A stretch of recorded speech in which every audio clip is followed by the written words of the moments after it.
देखिए हम लोग पहाड़ पे चढ़ रहे हैं बाबा के पास जाने के लिए। देखिए बहुत एकदम जाम है रास्ता। देखिए यहाँ पे बहुत भीड़ लगा हुआ है।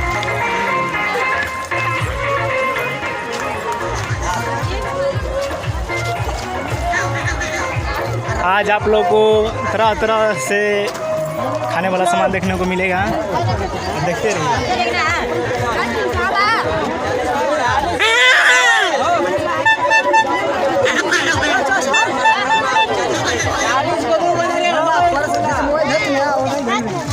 चलिए ऊपर जाते हैं तो आप लोग को बाबा का दर्शन कराते हैं, ठीक है। बहुत क्योंकि गर्मी का मौसम है ज़्यादा।